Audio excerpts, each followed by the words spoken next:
तो hello guys, कैसे हैं आप सभी। आई होप आप सभी अच्छे होंगे। तो देखिए गाइस, आज की हमारी वीडियो है आव्यू और उसमें हमने कक्षा 12 एनसीईआरटी बुक की प्रश्नावली 3.2 का पहले प्रश्न से आज की वीडियो में हमने स्टार्ट किया है। तो आइए वीडियो स्टार्ट करते हैं। तो पहला सवाल है हमारा, आव्यू दिए तीन आव्यूहों में ए बराबर ये, बी बराबर ये, सी बराबर ये हो तो निम्न का मान ज्ञात कीजिए। तो आज की वीडियो में हम दो आव्यूहों का जोड़ और दो आव्यूहों का घटाव ये करना सीखेंगे। तो आइए वीडियो स्टार्ट करते हैं। तो पहला पार्ट दिया हमें कि आव्यू ए प्लस आव्यू बी का मान हमें क्या करना है, ज्ञात करना है। तो ए आव्यूह का मान कितना दिया हमें, 2 3 4 2, ये हमारा ए आव्यूह है और इसको हमें क्या करना, प्लस करना है बी आव्यूह को।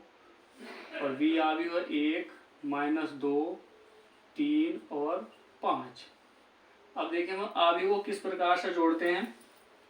तो पहले आव्यूह का पहला कॉलम को जोड़ेंगे दूसरे आव्यूह को पहले कॉलम से, और पहले आव्यूह के दूसरे कॉलम को जोड़ेंगे दूसरे आव्यूह के दूसरे कॉलम से। यानी हमें पहले जो आव्यूह हमारा ए है, इसका पहला जो कॉलम है उसको हमें दूसरे आव्यूह के पहले कॉलम से जोड़ना है। पहले अवयव से पहले अवयव को जोड़ेंगे, 2 और 1 कितना हो जाएगा, 3 हो जाएगा। अब 3 और -2 को जोड़ेंगे तो क्या आ जाएगा, जब इसको हम जोड़ेंगे तो 1 बचेगा।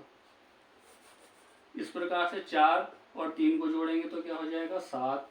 2 को और 5 को जोड़ेंगे कितना हो जाएगा, 7। तो यही क्या होगा, हमारा आंसर होगा। इसी प्रकार से आगे हमें आपका क्या ज्ञात करना है, a माइनस बी, यानी जो ए आव्यूह है हमारा 2 3 4 और 2, इसमें से अब हमें घटाना है किसको, बी आव्यूह को। तो बी आव्यूह क्या है, 1 -2 3 5। अब हमें घटाना है, तो जैसे जोड़ा है ठीक उसी प्रकार से घटाना है। पहले कॉलम में से पहले आव्यूह के पहले कॉलम में से दूसरे आव्यूह के पहले कॉलम को घटाना है, और दूसरे कॉलम से दूसरे कॉलम को घटाना है दूसरे आव्यूह के। तो 2 में से 1 कम करेंगे तो 1 बचेगा। अब 3 में से हम घटा रहे हैं -2 को, तो माइनस माइनस क्या हो जाएगा, प्लस, और 3 और 2 क्या हो जाएंगे, 5। तो यहाँ क्या आ जाएगा, हमारा 5 आ जाएगा। अब 4 में से 3 को घटाएंगे कितना बचेगा, 1। और 2 में से घटाएंगे, 2 में से घटाना है 5 को, तो माइनस के ज़्यादा, तो माइनस के कितने बचेंगे, 3 बचेंगे। और यही क्या होगा, हमारा आंसर होगा। आगे थर्ड पार्ट है हमारा 3a माइनस सी, यानी जो पहला आव्यूह हमारा a है उसमें 3 की गुना करके -c आव्यूह को हमें क्या करना है, घटाना है। तो 3 गुना आव्यूह जो a है हमारा 2 3 4 और 2, ये ए आव्यूह के अवयव हैं। -c आव्यूह क्या है, -2 3 5 और 4, ये हमारा सी आव्यूह। तो सबसे पहले हमें इसे 3 का अंदर गुना करना पड़ेगा। जितने भी अवयव हैं हमारे ए आव्यूह में, 3 की सभी के अंदर गुना कर लेंगे।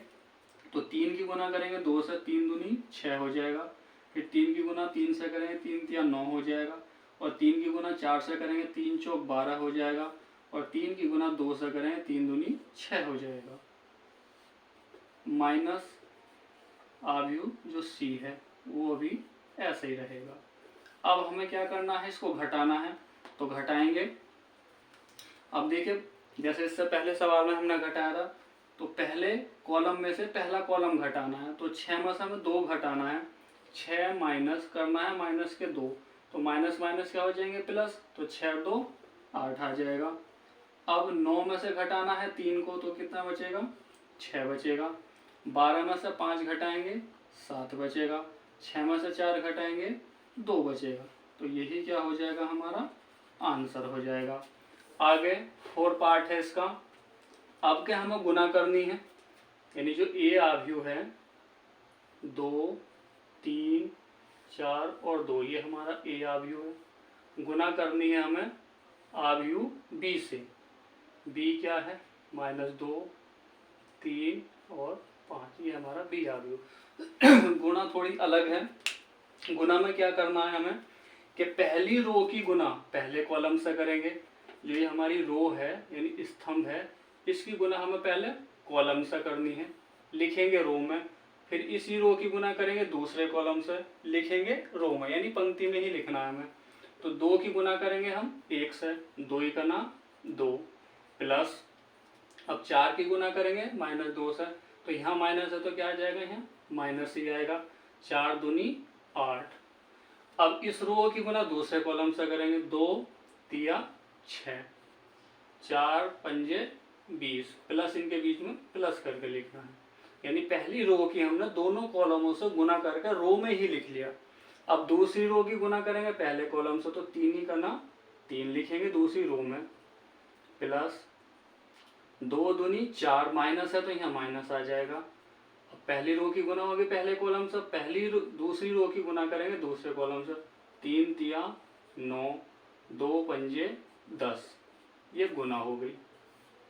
तो 8 में से 2 जाएंगे तो 6 बचेंगे माइनस के, 4 में से 3 जाएगा माइनस का, 1 बचेगा। 20 और 6 हो जाएंगे 26, 10 और 9 कितना हो जाएगा 19। यही क्या होगा, हमारा आंसर होगा।